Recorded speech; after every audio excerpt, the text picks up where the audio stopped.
Everybody has more of what it takes to get you into a Pinto, the little carefree car. A little better idea from Ford. I'm just like feeling like a hospital case. Like some weirdo kid who can't even breathe normal air because he might get sick and die. Which is exactly what he is.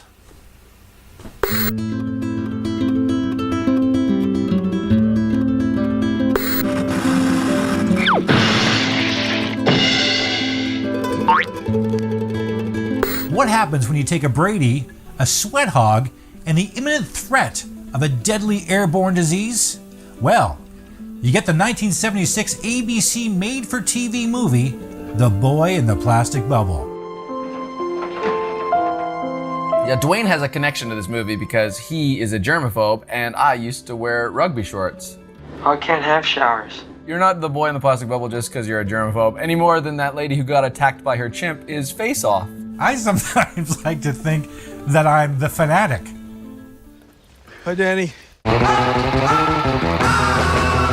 All right, let's quit messing around, Duane. Let's get down to it. The Boy in the Plastic Bubble. The movie opens with Dr. Gunther giving the Lubitches the unfortunate news that they're going to have a baby, and it's going to be John Travolta. She's got a little baby Travolta inside of her, like that movie Alien, except it's a little Travolta egg. Like it got implanted there when some theater major did jazz splits on her face. What are jazz splits? Thank you, Jazz Splits. Hello, Mr. and Mrs. Lubitsch. Right, Doctor. Hey, look, Dr. Gunther's car seats don't have an immune system either. Also, I've never seen anybody get out of a car like that. It's awkward. Who gets out of a car ass first? Oh, he's long dead.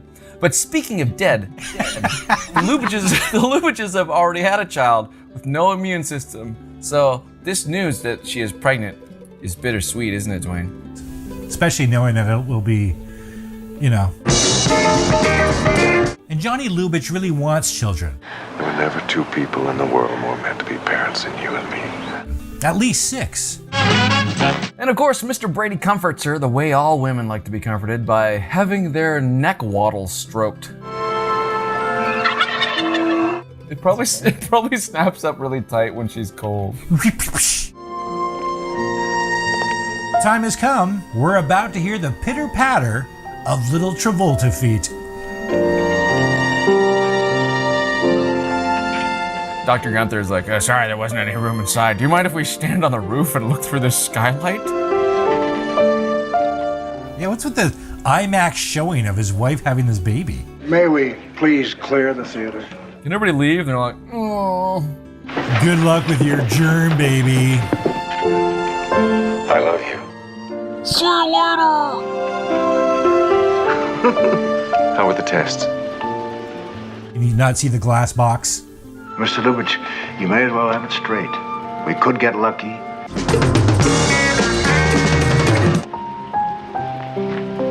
Don't touch him! You going over there this morning, honey? What for? What's the matter? Oh, I hate seeing that little girl near the... She thinks she's so great with her immune system. Pigtails, thinking she's so tough. I want my baby. The Lubitches start to wonder if they can maybe bring Todd home. I don't think you realize what we'd be getting ourselves into if we did bring him home. Give me a kiss. His dad wants to teach him the valuable lessons in life, like just walk it off. Look out, here it comes. Oh, good. Try it again. If that had been a fastball, Todd might have been killed. But at least it got Travolta used to having balls fly at his chin. Whether I'm going to make a pitcher or catcher out of you. Whether I'm going to make a pitcher or catcher out of you. There you go. We got the microphone. Are we rolling? Well, the big day has arrived. Todd is on his way home. And as you can guess, it's a media circus. Little Todd Lubitsch, a child who has never felt his parents' touch except through the walls of the plastic bubble. This is Lubitsch. How do you mind backing up just a little bit? Oh my, I didn't realize he was so big. You think he's big? I'm bigger than that kid. I wouldn't even fit in that box. Gina, come on back here. What a bitch. You take one more step and I'm gonna knock your damn head off. Now get out of here. Come on. All of you. Back up. Back off. You take one more step and I'll suck you all off. I swear. Hey, we don't want any trouble. My son's not a freak.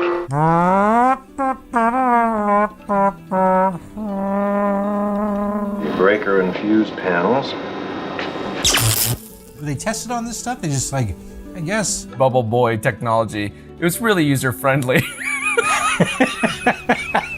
It's mostly common sense.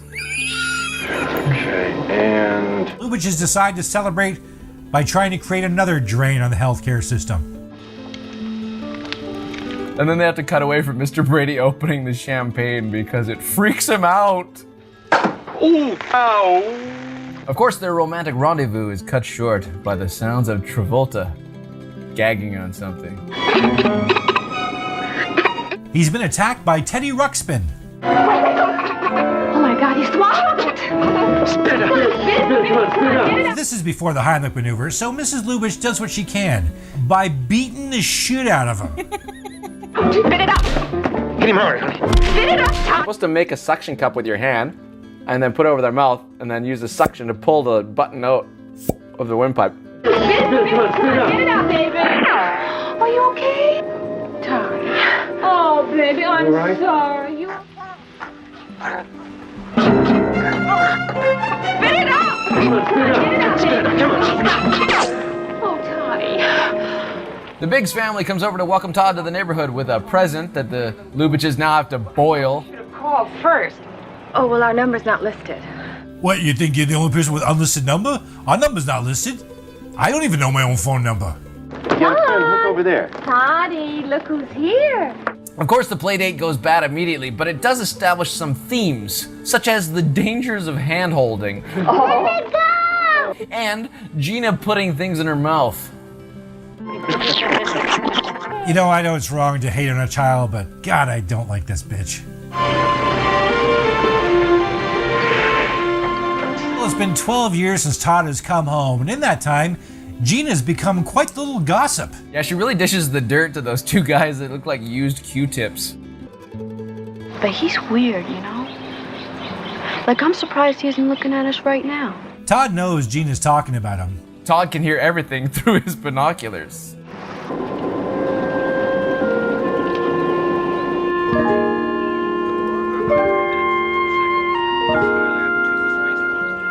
Today's record, John, marked an auspicious beginning. The last, and NASA hopes the longest of the three. You know, you gotta feel for the guy. His only friend is a mouse, and he's gotta eat whatever's in that goddamn jar. Duane seriously didn't know what canned pears were. He's a grown man, and he was like, what is that shit? Sorry, I don't eat canned fruit. I'm not a fucking doomsday prepper. I think they could have built this little germ hideout with hallways so we didn't have to stoop. Proved a more difficult task. Hey, Doc, I don't think I've got germs, but my back's fucking killing me. Could you take a look at it? I'm a bubble boy doctor, not a back doctor. You think your back hurts? You ever seen me get out of a car?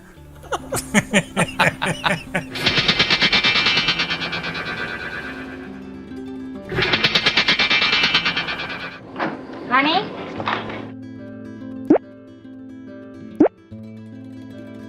Look who's here to see you. Hello, Todd. Good afternoon, Ernie. And how are we feeling today? Well, Todd's Dr. Ernie stops by to play a game of chess and tell Todd what an asshole he's growing into. And other times you're like a newborn baby. What does that mean? What do you expect? My best friend's a mouse. Only gotta eat a pears. Jeez. You ever had pears all your life? Did you?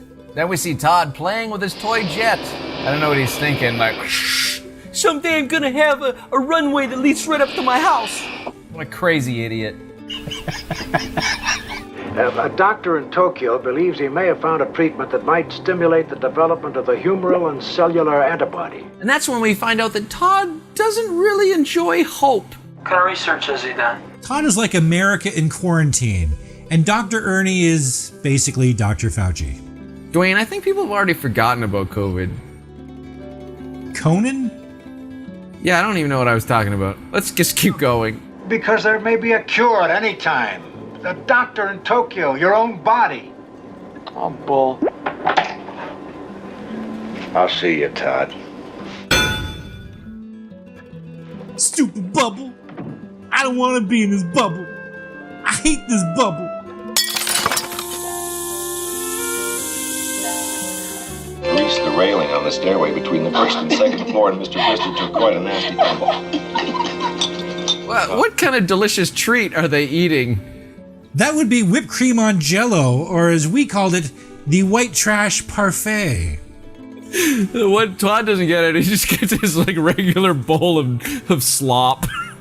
Here, eat this, death bait. School board called me today, and a company back east has donated a closed-circuit television system. Oh, yeah? Yeah. But the big news of the table is that Todd will become the first student to take Zoom classes. So Todd mulls over going to school while peeping at his neighbor Gina as she rubs olive oil on one forearm while wearing a wedding gown? Well, I think Todd is gonna buck up and actually go to school. Well, Duane, not if that candle pierces his oxygen tent.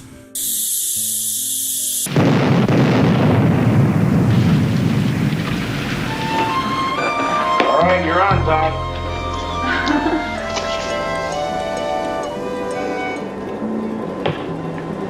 Hey, Gina, your true love has found you. I love how Todd's dad laughs along with this, like, hey, sweet burn, Q-tip.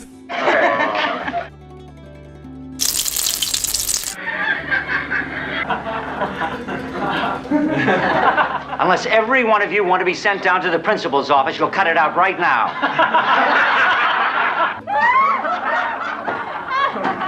I seriously didn't think John Travolta could do comedy till he put on that hat. I lost my shit. This is my laughing face. Hey, Tom, proper pass. Okay. Yeah, perform for my amusement. Look at my rockin' tits. Gina's mom comes up with a great idea. Go over to the Lubitsch's, ask Todd if he'd like to come to the 4th of July party at the beach. Well, why don't you just call his parents or something? Oh, well, our number's not listed. All right, I'll try. And cover yourself, would ya? That 70s bush makes it look like you're shoplifting Doritos. He better say yes. What, you don't like America? Stay in there, it's me. Gina catches Todd rehearsing for an upcoming movie he's hoping to be cast in. He can't get Saturday Night Fever with his immune system, it would kill him. Behind this wall, there's lots of air vents. They constantly blow out all the air so the germs won't get in. Yeah, even your skeeziness is no match for my invisible germ wall. You mean I couldn't put my foot over that line? No, your germs get in. You know, like cold sores, the clap, whatever those two guys down there got. Yeah, okay, let's head out. Okay. Ah, July 4th. A great day to celebrate America's independence and sweat your ass off in a glass coffin. And why don't you throw a few hot dogs in there with Todd? They should cook up in moments. Happy 4th of July, son. You like this? Everybody staring at you in your glass box? Is this what you wanted? Huh?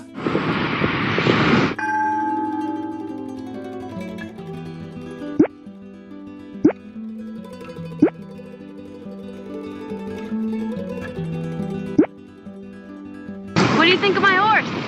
Oh, is that your horse? I didn't know you had a horse. It's not like I live next door to you and look at you through binoculars every day, you fucking idiot.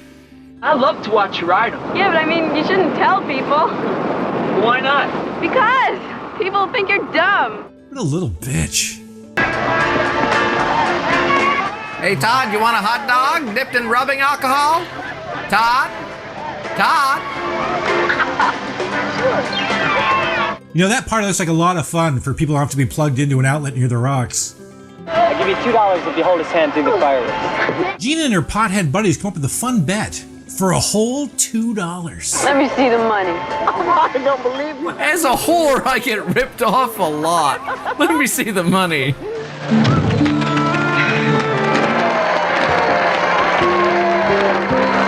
Gina, where you going? So Gina wins the whole $2. Oh, it was a dare. They dared me, so I had to do it. Couldn't you hear us making the bet over the sound of waves crashing, dude and buggies idling, fireworks exploding, children laughing from inside your hermetically sealed plastic box? I mean, what, you got shit in your ears? Party's over. Thanks, Gina. What did you say to him? Well, I'm off to another town to tease another prick. Hi-ho! Blue balls! Away! It's gonna be all right, baby. Todd wants to be taken to the hospital, where he's treated for embarrassment.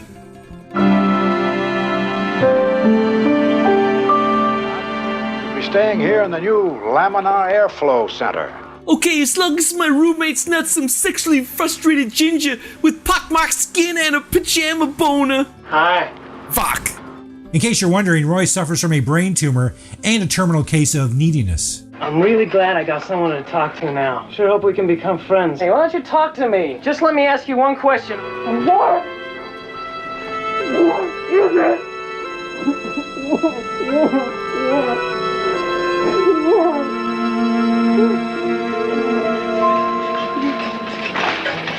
If I was never gonna get out of here, I don't think I'd keep going on, you know? Yeah, well, thanks for that, Roy. You know, the first thing I'm gonna do when I get out of here is get myself a hooker. I know a girl will hold your hand for $2. Roy and Todd eventually bond over their mutual love of jerking off. Do you ever, all the time? Me too. Thank God with that glass they can't high-five each other.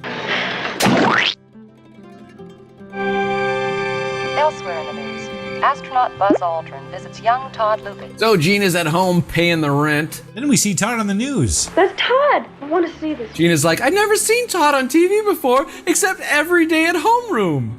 I hear you have the record for the longest time in a command module. I hear you have the record for the most time in a command module. Hey, Todd, do you ever think about jerking off?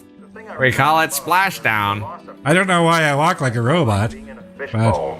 We were in germ-controlled quarters for several weeks. We wanted to make sure our bodies weren't infested with space bugs, or we weren't followed home by some kind of space shark.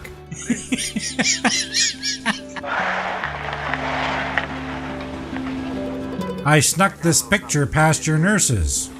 Okay, just give me a picture that ain't been sanitized. You gotta boil it like the piss. Did you? No, Tom, my parents are going to be home. What is it with you and that freak? Don't call him a freak. Like I was saying, the frog blew up in the girl's face. Gina, feeling a little remorse for being such a mean little bitch on the 4th of July, offers to pick up some homework for Todd. I'm broke and I could really use the money. You want to hold hands? Gina.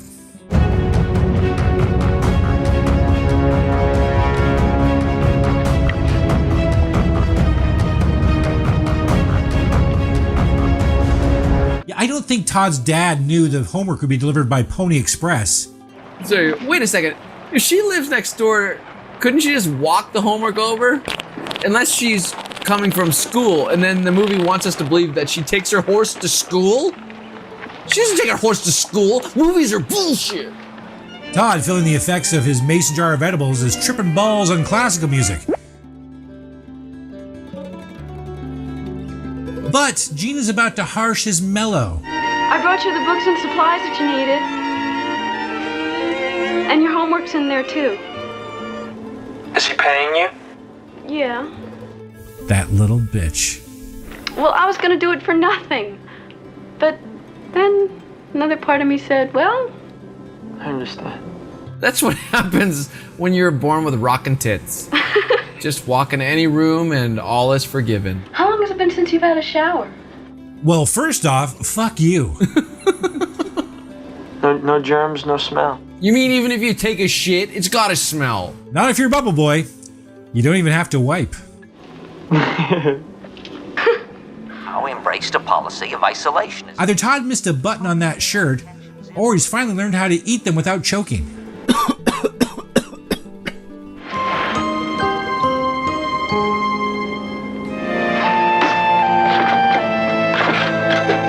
That's how I punch, except I glue googly eyes on it so I have something to scratch out. Scratch your eyes out. Scratch. Look, I didn't come yesterday because I couldn't. You can go now, Gina. You're just like everybody else. Nobody ever believes me. Nobody believes me. I'm flunking out of school. That's how come I had to stay. Well, she is a dum-dum. But Todd offers to tutor her. for $1 an hour with a 2-hour minimum. I just find Gina and like a lot of her deliveries and like looks are like, think I'm pretty? It's like, do you have a knife on you? For the test tomorrow, do you think we could do it another way? Let me cheat off your paper. Bitch! Gina.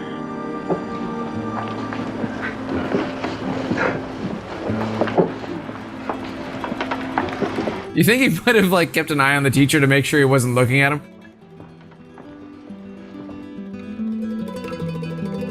Todd, what are you doing? I'm finished. I'm homeschooled, so I don't know how the world works. But wait until the others are finished before you hold up your answer. Todd decides it's time to trot out his manquarium to get some color on his pasty, immune-deficient skin. Very good. Who disinfected a horn and gave it to the fucking bubble kid? You know, you guys could use a little sunshine yourselves.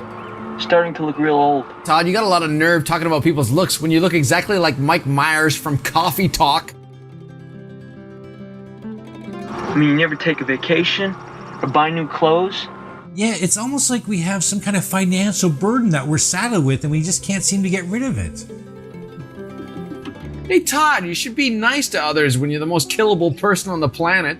So Todd encourages his parents to load up the old plumbing or delivery or painting van. We have no idea what this guy does for a living still. But whatever it is, he's taking a vacation from it and leaving Throw Mama from the train to look after Todd. What? Don't hesitate to call us. Don't worry about it, Faye. Who's this? This is Cousin Patty. You don't have a cousin Patty. Todd? Bye-bye. Goodbye, son. What? Hey, Gina! Hi, Perv! Todd, look! My report card for the semester, an A in art and all the rest are B's. Thanks to cheating, Gina's grades have gone up. Who would have thought?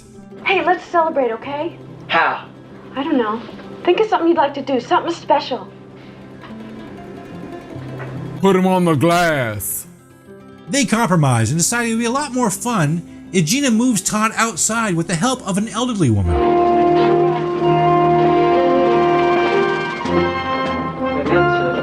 See, I told you it would work. This is when we see that Gina has a secret talent. Jump over the canoe and come back fast as you can. Whenever she sits on a horse, she can turn into a fella. Couldn't they give that stuntman a bra and put like a potato or two? Come on. What's it feel like to move that fast? Feels like flying. Well, what does flying feel like? I live in a bubble. When someone asks you to describe something they never felt before, you don't use something they've also never felt before as a simile. You fucking idiot! Now jump over me, Gina. Sure thing, Todd. Dear Lord. Speaking of horse cocks. Well, Todd and Gina's horseplay abruptly ends when a guy who can enjoy a convertible without the imminent threat of death shows up. See the one you're going with? Who says I'm going with anybody? Todd, that is not the slut way. Put your face up against the plastic.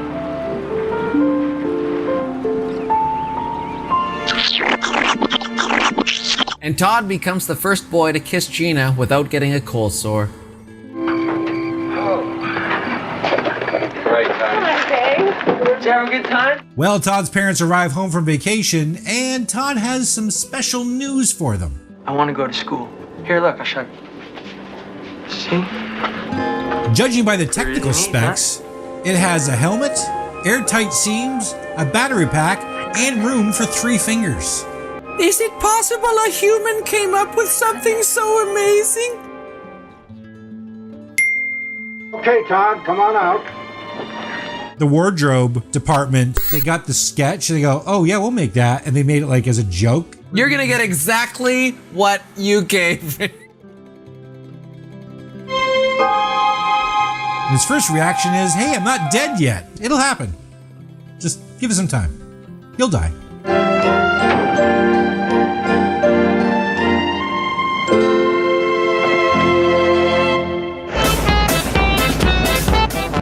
Get your current where you find it. His mask is all slimed up. Did he sneeze in it? Gross! Ridicule or not, Todd's gonna fill his spank bank. I'd like to plug into her cigarette lighter. Welcome to class, Todd. We thought you might want to slice meat for all of us, or make cappuccinos, or whatever this fucking thing does. I don't know. Well, it's lunchtime. And while the other kids are eating sandwiches and smokes, Todd eats energy. I heard you every I can't get over those fingers. Just trace a roast chicken.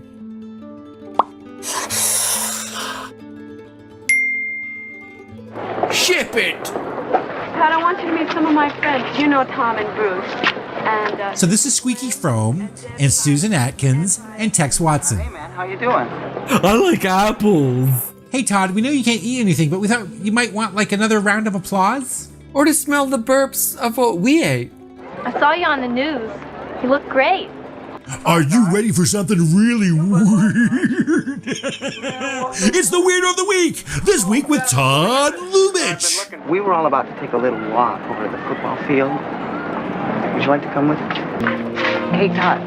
Yeah? There's something I've been wanting to ask you. Sure. Could you pick up your feet? The sound of your shuffling is really irritating.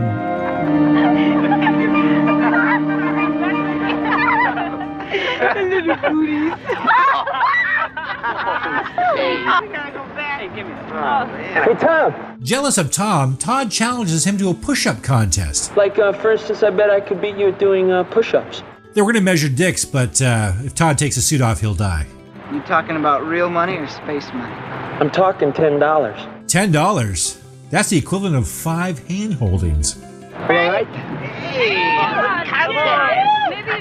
I wonder who's gonna win. I don't know. Tom's kind of a stud, drives a dune buggy, super good shape, has sex on the reg, whereas on the other hand, Todd's been atrophying in an oxygen tent, deprived of exercise and vitamin D since birth. Place your bets, everyone. do you think you should do this? I mean, what about your air? Yeah. 1, 2, 3, 4, 5, 6, 7, 8, 9, 10, 11, 12, 13, 14, 15, 16, And of course, Todd wins with the power of using a stuntman. Movies? Or bullshit! Todd wins the big contest, but unfortunately he's used up all of his air, so he's about to die.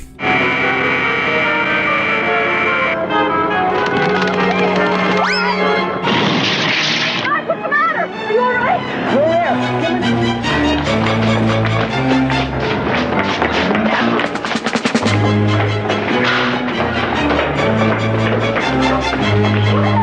They get Todd back in his bubble in the nick of time, and he almost dies, but he doesn't. Damn. Hey, where's my $10? Yeah, I'm sure that's nice and sterile. It's just caked with stripper sweat and Wall Street mucus. Why don't you put it in hot water and fucking make suicide tea, dipshit? Todd, I gotta talk to you. I know, you're mad at me, aren't you?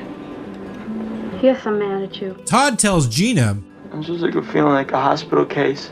Like some weirdo kid who can't even breathe normal air because he might get sick and die. It's kind of been the premise of the whole movie. Look, we were just supposed to be friends. I mean, that's all that was supposed to happen, right? So Gina puts Todd securely in the friend zone. So what does Todd do? Well, he calls her as soon as she gets home 2 minutes later and asks her out on a date. It's for you, sweetheart. You don't want me to go on a date? Wait, do you think I'm good enough? You don't think I got rockin' tits? I can go on a date. You want to go to the beach tomorrow? Okay. Hey, you know what sounds like a lot of fun? Running up and down a beach wearing a snowsuit. Oh, great. Going up so high, wow. You got 5 minutes left on your time. Don't worry, Dad. He's wearing a fishbowl. He's 200 yards away on a windy day. I'm sure he heard you.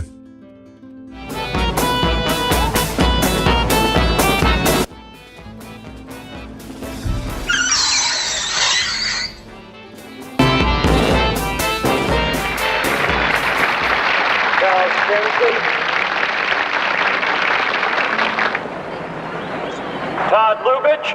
How are they that clueless? Like, where is he? Where is he? Todd Lubitsch? How did they not see him approach?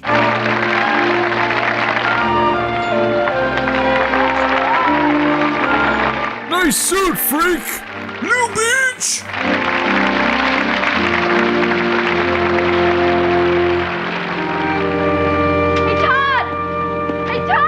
Gina has great news. She's leaving. I start art school in September, Todd, in New York City. Todd's like, why didn't I get into art school? Oh, yeah. And in the most inspirational scene in the whole movie, the doctor gets out of a car like a human being. He's the one guy that needed a stuntman in the whole movie, and he's got to do everything on his own. How soon could I leave on my own immunities? Would I catch something and die right away? From Gina? Probably immediately. Just a bad cold or a case of flu might kill you. Thank you for coming, Ernie.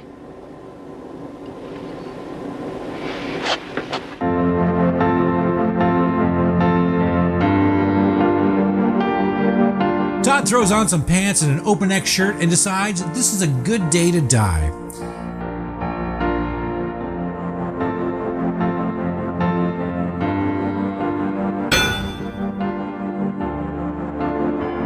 And he goes outside barefoot, where he proceeds to touch everything. The breeze cools him down, and then he gets a pneumonia.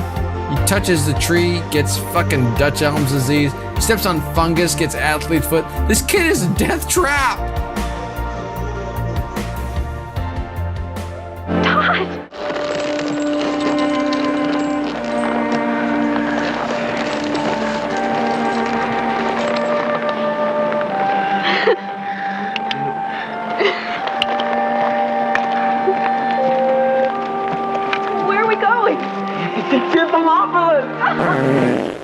Let's hope Gina packed a shovel. It's a story that presents a question. Is it more important to be safe and overly precautious, constricted in a sterile environment, or to be free to live a real life of joy and experience? Hopefully that's a question that we will never have to ask ourselves. What do you think of the movie, Duane? You know, I think I would probably give this, out of 5 bleached popcorn kernels, a 3.5. And John, what do you give this movie? This movie actually made me feel something, and I don't like that. So I give this movie 2 cookies out of 5. From the Movie Bullies, I'm Duane Goad. That was John Beuhler. Thank you for watching, and we'll see you next time.